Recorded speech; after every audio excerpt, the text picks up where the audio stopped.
begin by praising Allah. We praise Him, we seek His help, and we ask for His forgiveness. And we seek refuge with Allah from the evil of ourselves. Rabbi faarsuun jalqabna. Isa faarsinaa isa gargaarsifanna. Araarama isa kadhanna. Badii teenyarraa isatti maganfanna. Akkasumatti hamtuu badiin teenya nutti fiddurraa isatti maganfanna. Nama Rabbi qajeelchee namni jallisu hin jiru. Nama Rabbiin karaa jallinaarra dhiises namni qajeelchu hin jiru. Rabbi khubaa isaa gabbaramuu haqa kan godhatu ta'uu ragaan ba'a. Akkasumattis Muhammad sallallahu alaihi wasallam gabricha Rabbiitiif ergamaa xumuraa ta'uu isaa ragaan ba'a. Amma eenyummaa kiyyeessinaa himu. Eessa akkaan dhufe isinitti himu. An Taanzaaniyaa Daaree Salaamitti daladhe. Abbaan kiyya yeroo sanitti bulchiinsa koloneeffattootaa keessatti hoogganaa ture. Sunis kolonii Impaayera Ingiliiz kan ammaan tana bittirnaa'e jechuudha. Impaayerri sun hanga yeroo dhiyootti Impaayera akkaan bal'aa ture. Tokko sadaffaa dachii tanaatis to'annaa fi jala oolfatee ture. Ammaan tana iddoo muraasa qofaatu hafe. Yeroon akkamitti jijjiirama. Impaayerri guddaan sun akkamitti kufe. Kun barumsa Rabbiin Quraana keessatti akka irraa hubannu nu taasise. Dachii keessa deemuun ummata isiniin duraa ummata humnaa fi jabina guddaa qabu haala kamiin akka kufan laalaan hin jee. Waan ummatoota jajjabaa sanirraa hafe akka xiinxallu nu taasise. How the mighty have fallen. This is a lesson that Allah subhanahu wa ta'ala calls us to in the Quran, to travel the earth and see the consequence. See what happened to people who came before you, who were mightier in power and strength, and see what is left of them. So anyway, my father, a colonial administrator, that's where I was born in Tanzania, and they named me Anthony Wadsworth. Hundaafu abbaan kiyya bulchaa koloniiti sababa saniifin Tanzaaniyaatti dhaladhe. Antoonii Wadsworth Gaaviin Giriin jaanii maqaa naa baasan. Wadsworth maqaa Poolaand. Sababni isaa haati tiyya sanyii Poolaand. Poolaand waan taateef hordoftuu amantii Kaatooliki. Isin isaanaaf obboleessa kiyya Dankan Charles Alexander Green hordoftoota Kaatoolik gaarii ta'anii akka guddannu nu goote. Eega dhalannee booda mana barumsaa bultii Kaatoolik Roomaa beekamaa tokko keessatti galmeeffamne. Bakki nuti itti galmoofne iddoo manaksoonni jiraatanii fi itti barsiisan. Manni barumsaa kun Ampleforth College jedhamuun beekama. Magaalaa Yorkshire keessatti argama. Kunis gama kaaba Ingiliiz. Wayita umriin kiyya 2 guutu Daaree Salaam gadhiisnee baane. Obboleessi kiyya London dhalate. Wayita inni ganna 8 guutuu fi anammoo waggaa 10 guutu gara mana barumsa kanaa ergamne. Gaafa umriin kiyya 10 guuterraa kaasee mana barumsa qophaa'ina Ampleforth College kana keessaan ture. Gara mana barumsa qophaa'ina Ampleforth College kana ergamuu keenyaan dura haati teenya akkaataa sagada Kaatoolikii fi waan hedduu nu barsiiste. Akka amantii Kaatoolikitti namni isin itti heerumuu qabdu dhiira amantii Kaatoolik hordofu ta'uu qaba ture. Isin garuu san dhiistee nama amantii jibbuutti heerumte. Sababa kanaaf isin nama Kaatoolik gaarii akka hin taane amanti. Rakkina isii kana ammoo anaaf obboleessa kiyya nama gaarii godhuun bakka buusu yaadde. Halkan tokko ni yaadadha kadhannaa tokko na barsiiste. Kadhannaan sunis kadhannaa warra Kaatoolikiin yeroo hedduu jedhamu. Wayita waan akka callee harkatti qabatanii lakkaa'an hedduminaan kadhannaa san jedhan. Kadhannaan beekamaan kunis Hail Mary jedhamuun beekama. Akkana jedhan. Hail Mary, Mother of God, blessed art thou amongst women, and blessed is the fruit of thy womb, Jesus. Now, Hail Mary haadha gooftaa dubartoota dachii tanarra jiran cufa keessaallee dubartii filatamtu. Firiin gadaameessa keessaatis filatamaadha. Kun ceesisa jalqabaati. Wayita umriin kiyya 9 haadhatii Hail Mary haadha gooftaa jettuun dhage. Kana booda gooftaan akkamitti haadha qabaachuu danda'a jeetiniif gaafadhe. Gooftaan jalqabaa fi xumura qabaachuu hin qabu. Gooftaan akkamitti haadha qabaachuu danda'a? Kana booda wantoota kanneen irratti yaaduun jalqabe. Eega Maryam haadha gooftaa taate isin gooftaa guddaa ta'uu qabdii waan jedhuun yaaduu jalqabe. Kunniin gaaffilee jalqabaa sammuu kiyya keessatti uumaman. Eegaan gara mana barumsaa deemee hedduu barachuu fi hedduu qorachuu jalqabeen booda dhugumatti gaaffileen dabalataa hedduun sammuu kiyya keessa yaa'u eegalan. Gara iddoo konvenshin bakka cubbuu fi itti himatanii qeesiin dhiifama namaaf godhuun deemaa turre. Akkana fakkaatutti yoo xiqqaate waggaatti yeroo tokko waan kana ni raawwan. Tarii sanii olis ta'uu danda'a. Garuu namni tokko yoo xiqqaate yeroo tokko yookaan yeroo murtaawaa waan kana raawwachuu qaba. Qeessonnis badii dalayde hunda himachuu yookaan amanuu qabdaa yoo badii ta'e hunda himachuu baatte konfeshiniin takkaa'u nisaan keessuun sirriin ta'uu akkasuma badiin kan keetis siif hin dhiifamuu jedhan. Mee dubbii tana xiinxala. Manni barumsaa kan ijoolleeti. Ijoolleen achi keessa baratu umriin isaanii 10 takka 10 takkaa'u 19 20 ta'uu danda'a. Ijoolleen xixiqqoon tunniin badii isaanii hunda ni himatu jettanii yaaddu. Sanirraa namoo wanti ajaa'iba badii teenya namoota nu hooggananitti himachuu keenya. Isaantu nu to'achuu jira.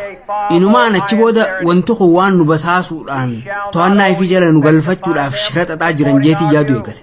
kana booda maaliif jeetiin gaafadhe badiin dalagasitti dhufee himachuun kiyya maaliif akka barbaachisee boonaa himi maaliif qajeela gooftaan akka dhiifama naaf godhuun gaafanneen jeen akka Yesuus barsiisetti akka macaafa qulqulluutti kitaabni duraan jiru akka himutti Yesuus Kiristoos abbaa keenya jechuu qabdan jee barsiise abbaa keenya samii jiru maqaan kee qulqullaa'u mootummaan tee haa dhuftu akkuma samii gubbaa jiru dachii irrattis waan balleessine nu dhiisii warra nutti balleessaniifis dhiisii jallina irraa nu tiisii badii keessattis nu dhiisiin waliigallee kadhannaan jiru isa kana ceesisa biroo keessatti maqaa abbaa ilmaa hafuura qulqulluu kan jiru bakka itti dabalan qabu sun waan kitaaba keessa jiru miti itti dabalaniiti qajeela wangeelaa ilaaltan abbaa keenya kan jirutu jira abbaa keenya wayita jettu badii raawwatte hundaaf gooftaa dhiifama gaafataa jirta dilii teetis jechuudha kanaafuu akkamitti gara qeesii tokko dhaquun dhiifama akkanaaf godhu isa gaafata waan isaan naan jambeetu yoo gooftaa gaafachuu barbaadde gaafachuu ni dandeessa garuu gooftaan si dhagaa jiraachuu isaa beekuu hin dandeessu naan jaa waliigallee kanaafuu rakkoo jabaatu na mudate wanta kana irratti rakkoo jabduu mudadhe barsiisaa bataskaanaatiinis waliigaluu hin dandeenye dabalataanis rakkoo akkaan jabaa tokkos niin qaba sunis dhimma gooftaan nama ta'eju waa'ee kanaa waan xiqqoo isinii ibsuun barbaada wayita umriin kiyya 11 ta'u abbaan kiyya masritti dalagaa argate dhaabbata baarkilas kan kaayirootti argamutti hoogganaa olaanaa ta'ee muudame magaalaa kaayiroo keessatti baankii baarkilas bananii turan waggoota itti aanan 10f ayyaanni yoo jiraates achiin dhaqa ingilizitti barumsaan baradha ayyaanaaf ammoo gara masriitiin deema warroonni lixaa waan takka irratti nu amansiisanii jiran wanti isaan irratti nu amansiisan gammachuu fi qabeenyi wal qixaa jecha jettu yoo gammadaa ta'uu barbaadde yoo jiruu gammachuu jiraachuu barbaadde maallaqa si barbaachisa sababni isaa yoo maallaqa qabaatte makiinaa gaarii bitatuu dandeessaa televiziyoona gaarii qabaachuu dandeessaa filmoota ni ilaaltaa ayyaanaaf gara biyya biraa deemtaa wantoota kanneen hunda ni bitattaa nun jaan jireenya kee gammachuudhaan dabarsuudhaaf wantoota kanneen hundaatu si barbaachisa umrii keenya guutuu wantoota kanneen nu himaa turan garuu dhugaan jirtu sanii miti ejjitiyyaas dhimma kanaaf naa banamte waayitaan gara mana barumsaa deebi'ee deemu gaafileef gaafachuun jalqabe akkasumas dhugumatti manni barumsaa na jibbisiisuu isaaf man dubbachaatiin ture keessattuu mana barumsa bultiin jaalanne waan hundarraa maayiloota hedduu fagaadhee gadaamii yoorkshaayir keessa maaliif akkaan jiraachaa jiru beekuu hin dandeenye nama hundarraa illee fagaadheetiin bakka kana jira maaliif wanti kun hundi maaliif ta'ee jeetiniif gaafadha jireenya masri ammoo alaan jaaladheetiin ture wayitaan gara ingiliz deebi'u ammoo maaliif hin jaa bakka kanatti gaafilee garagaraa gaafachuun jalqabe hayyoon jiraachuudhaa maaliif asitti argamne sababa maaliif uumamne wanti kunniin hundi maal jechuudha jaalala jechuun maal jechuudha jiraachuun maaliif taa'ee waan kana xiinxaluun jalqabe as gara mana barumsaa wanti hin dhufeef jabaadhee hojjechuudhaan qabxii gaarii argachuudha yoo san gara yuunivarsiitii gaarii deemee digirii gaarii argadha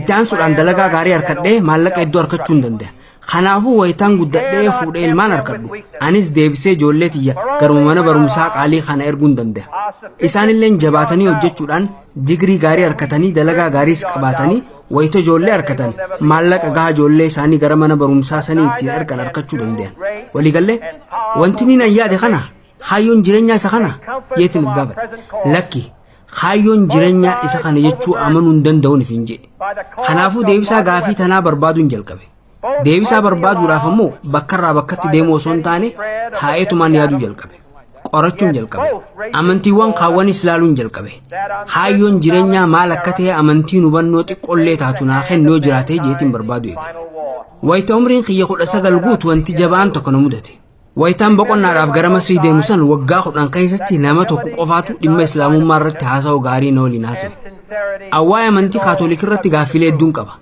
haa ta'u malee namni tokko yoo kaatoolikii irratti gaafii kaase amantii saniif gaachana ta'uudhaafin hidhadhee qa'a waardiyyaa amantii saniitiin ta'a amantii sanitti dhugaan amanuu baadhuus yeroo wanti akkanaa mudatu amantii san cinaan dhaabbadha huwwaan walitti bu'aati sammuu tiyya keessa gaafiilee hedduun qaba garuu wayita namichi masrii kun gaafii kaasu maal beeka jechuun jalqaba allammii ingilizii eegaa osoo inni keenya daqiiqaa 40 godhameen booda gaafilee alaan salphaa ta'an muraasa na gaafate gaafileen kunniin hanga har'aatti sammuu kiyya keessa ni jira namni kun Iyesuus gooftaadha jettee amantaa naan jedhe hin jeen itti aansuudhaan Iyesuus masqala irratti du'ee jira jettee amantaa naan jedhe hin jeen kanaafuu gooftaan du'ee jira jettee amantaa naan jedhe wayita inni akkas jedhu waan Maayik Taayisan dhufee booksiin fuula keessa na dhee na fakkaate haalaan ajaa'iba natti sababni isaa wanti inni nan yeroo sanitti hubadhe amantii duraan amanaa ture gowwoomaatiin ture jechuudha Anis if keessatti gooftaan du'ee jira jee hin amanuun if hin jee.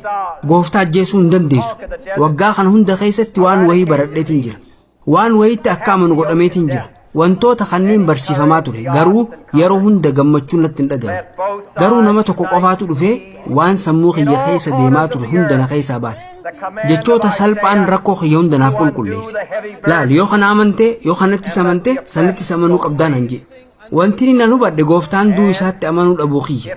Garuu maal akka ta'e beektu waan kana isatti himuun barbaadu. In clear, simple terms. Look, if you believe this and you believe this, then you must believe that. And I realized that, no, I didn't believe that. But you know what? I wasn't going to... Where the strong are just, and the weak secure, and the peace preserved. All this will not be finished in the first 100 days. Nor will it be finished in the first 1,000 days.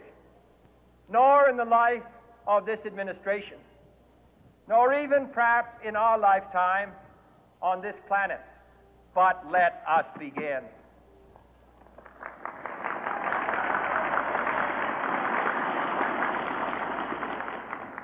In your hands, my fellow citizens, more than mine, will rest the final success or failure of our course. Since this country was founded, each generation of Americans has been summoned to give testimony to its national loyalty. The graves of young Americans who answered the call to service surround the globe.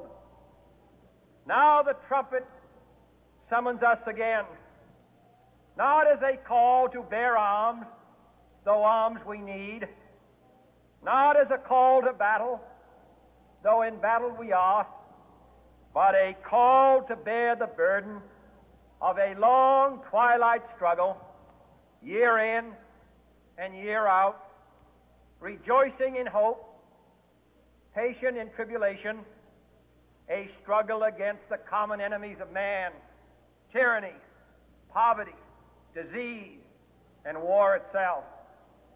Can we forge against these enemies a grand and global alliance, north and south, east and west, that can assure a more fruitful life for all mankind? Will you join in that historic effort?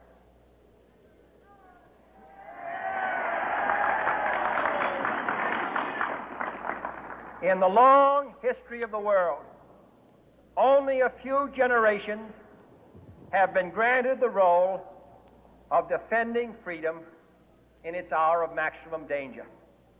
I do not shrink from this responsibility. I welcome it.